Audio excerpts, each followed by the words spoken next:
Hello everyone, we are Group 12 and we are going to present Chapter 11, Managing Individual Differences and Behavior.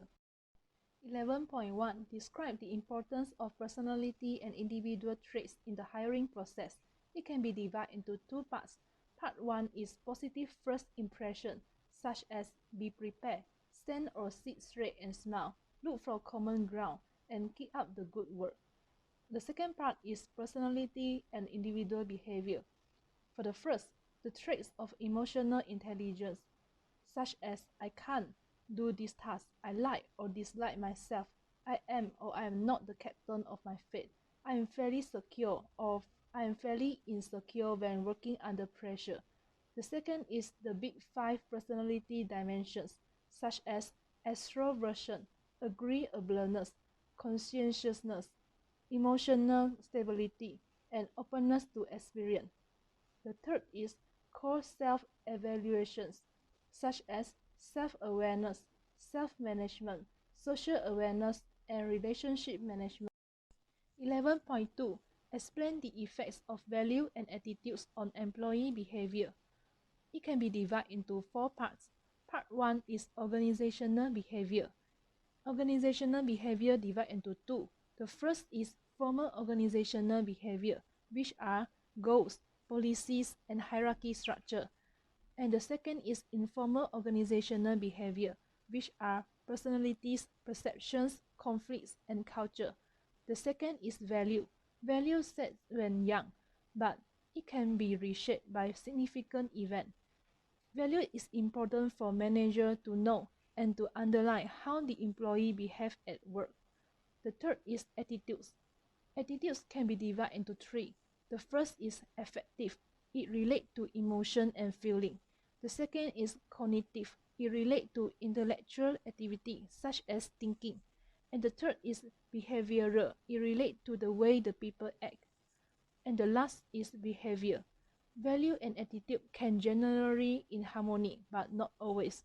For example, a manager may put a positive value on helpful behavior, but can also have a negative attitude toward helping an unethical co-worker. My name is Qian Minghui. Now we are moving to 11.3, that is perception and individual behavior. Perception is the process of interpreting and understanding one's environment. There are four steps in the perceptual process. First step is selective attention. Second step is interpretation and evaluation.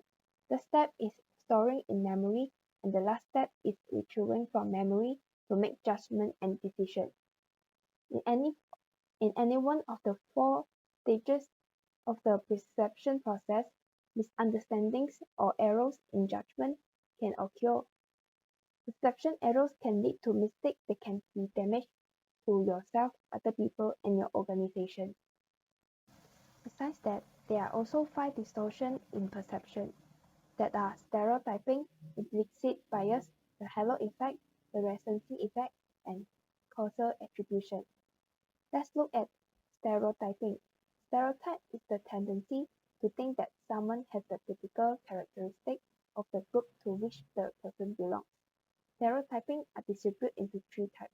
First is sex role stereotype, second type is age stereotype, and the last one is race and ethnicity stereotype. Moving to next, that is implicit bias. Implicit bias is defined as the attitudes or beliefs that affect our understanding, action, and decision in an unconscious manner. Nine field experiments demonstrate that implicit bias affected employee decision, courtroom decision, and use of technology. Next one is the halo effect. It refers to someone from an impression of an individual based on a single trait. For example, height has been associated with perception of prosperity, high income, and occupational success. Next, the recency effect. The recency effect is the tendency to remember recent information better than earlier information. Means that the most recent impressions are the ones that count. Lastly, is causal attribution. Causal attribution is the activity of inferring causes of manager, we need to be alert to two attributional tendencies that can result one interpretation of observed behavior that are fundamental attribution bias and the self-serving bias. In the fundamental attribution bias, people attribute another person's behavior to his or her personal characteristics rather than to situational factors. In the self-serving bias, people tend to take more personal responsibility for success than for failure.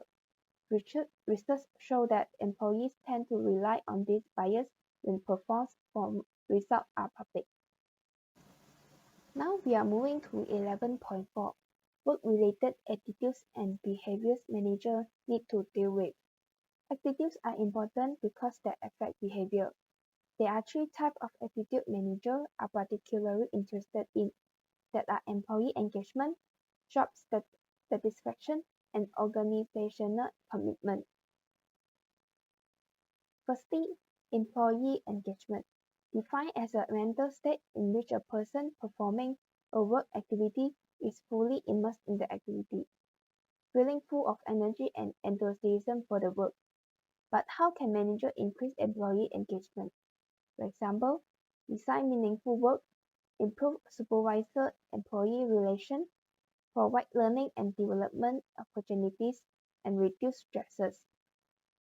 Moving to the next is job satisfaction. Job satisfaction is the extent to which you feel positive or negative about various aspects of your work. Among the key correlates of job satisfaction are stronger motivation, performance, job involvement, organizational commitments, and life satisfaction. The last one is organizational commitment. Organizational commitment reflects the extent to which an employee identifies with an organization and is committed to its goal. It is important because research shows a significant positive relation between organization commitment and job satisfaction. Thus, if managers are able to increase job satisfaction, employees may show higher level of commitment, which in turn can generate higher performance and lower employee turnover. Part of 11.4, I would like to present my part 11.5, the diversity value. What is diversity? Diversity represents all the ways people are unlike and alike. The differences and similarities in age, gender, race, social orientation, capabilities, and socio-economic background. To help distinguish the important ways in people differ, the diversity expert Egan and Anita Roberts have identified a diversity value consisting of 4 layers of diversity. This is the diversity value.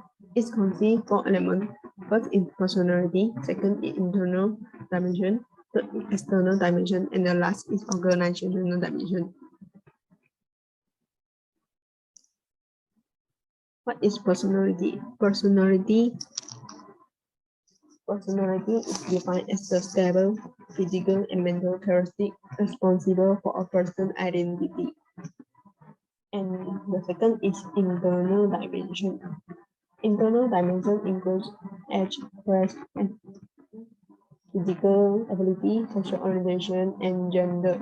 Those diversity are not within our control, yet they strongly influence our attitude, expectation, and assumption about other people, which in turn influence our own behavior. Second is external dimension. External dimension include geography, location, marital status, parental status, appearance, work experience, educational background, and religion, recreational habits, personal habits, and income.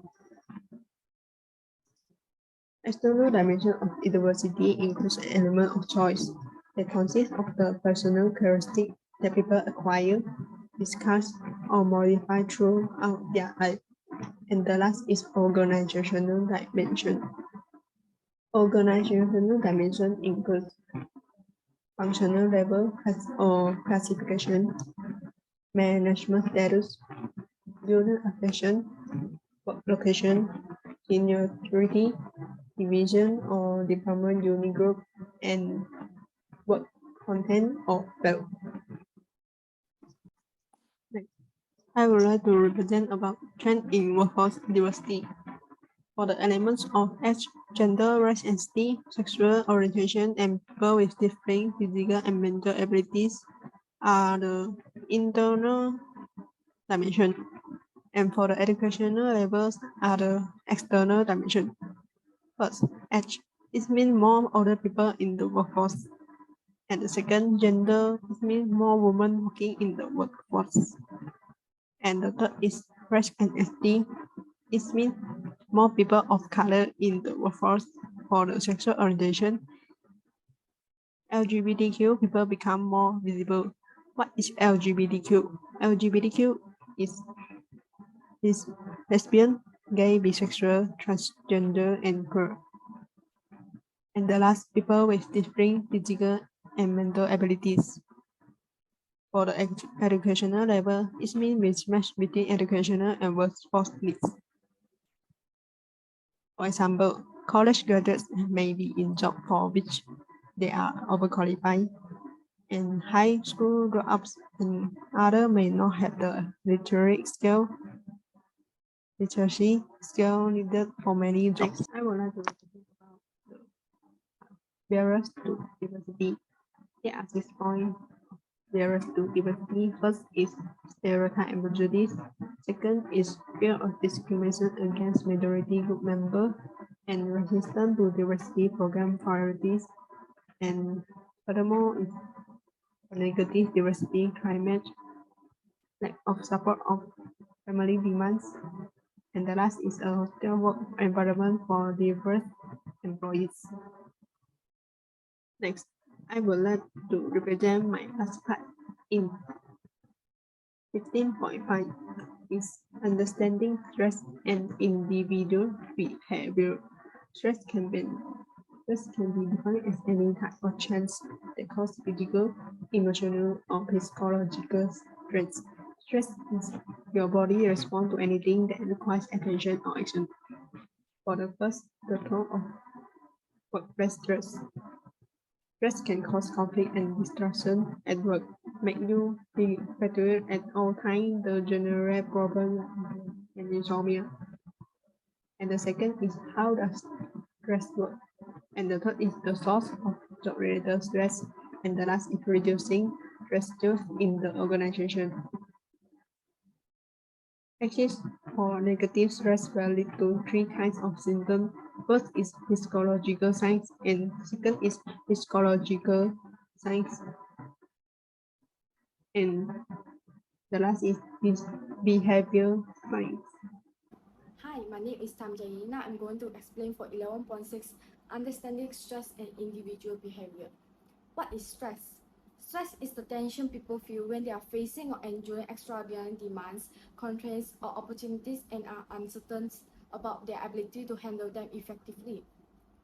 Stress can cause conflicts and distraction at work, make you feel fatigued all the time, generate problems like cardiovascular disease, chronic back pain, anxiety, and insomnia. The toll of workplace stress. There are 3 signs. The first is physiological signs are sweaty palms, restlessness, backaches, headache, upset stomachs, and nausea. And there are 2 more serious signs are hypertension and heart attacks. The second sign is physiological signs are forgetfulness, boredom, irritability, nervousness, anger, anxiety, hostility, and depression. Research show that 40% of Americans suffer from anxiety during the workday. The third is behavioral signs. Sleeplessness, changes in eating habit, increased smoking, alcohol, and drug abuse. Studies show that when leaders don't get sleep, they are more likely to be impatient and abusive while also less charismatic. The diagram shows performance and stress level. Moving to my next slide. How does stress work? There are 2 components, physically and emotionally. Physically is defined as the non-specific response of the body to any demands made upon it. The second is emotionally, defined as the perception that events or circumstances have challenged or exceed a person's ability to cope. There are three types of stresses. The first is hassles or simple irritants, misplacing or losing things, having concern about one's physical appearance, having too many things to do. The second is crisis. The factors is responding to a hurricane, global pandemic, stock market crash, or school shooting. The third is strong stresses, extreme physical discomfort such as chronic severe back pain. Moving to my next slide, the sources of job-related stress. The first is demands created by individual differences. The stress created by generic or personality characteristic. Some people are born worries. Those with a gene mutation known as BDNF that your researchers identify with people who chronically obsess over negative thoughts. The second is individual task demands. The stress created by the job itself. Some occupations are more stressful than others. The third is individual role demands. The stress created by others' expectation over you. Stress may come about because of role overload, role conflict, and role ambiguity. What is role overload? Role overload occurs when other expectations exceed your ability. Second is role conflict occurs when someone feels torn by the different expectations of important people in one's life. The third is role ambiguity occurs when others' expectations are unknown. The fourth is work-family conflict occurs when the demands pressures from work and family domains are mutually incompatible. The fifth is group demands, the stress created by co-workers and managers. Managers and boss who consistently engage in workplace behaviors. The last one is organization demands, the stress created by the environment and culture. The physical environment of some jobs are great sources of stress. The next slide is reducing stresses in the organization. There are few ways. The first is build resilience. Resilience represents the capacity to consistently bounce back the adversity and to sustain yourself when confronted with challenges. The second one is roll out of employee assistance programs. For example, Employee Assistance Program EAPS include a host of programs aimed at helping employees to cope with stress. The third one is recommend a holistic wellness approach. Focus on self-responsibility, nutritional awareness, relaxation techniques, physical fitness, and environmental awareness. The fourth one is create a supportive environment. Job stress often results because employees work under poor supervision and lack freedom. The fifth one is make job interesting. Stress can result when jobs are routine and boring. The last one is make career counseling available. Companies such as IBM make career planning available to reduce the stress that comes when employees don't know what their career options are. Next, I would like to represent my last part in this presentation, and the title is the Career Corner, Managing Your Career Readiness. There are 5 points under the career readiness competitions, and the first point is core. First is critical thinking or problem solving. This means that you have a skill to solve the problem that you face when you are working. And the second is oral or written communication. This means that you must have the skill to communicate to others, like your co-worker. And the third is teamwork or collaboration. And next is informational technology application.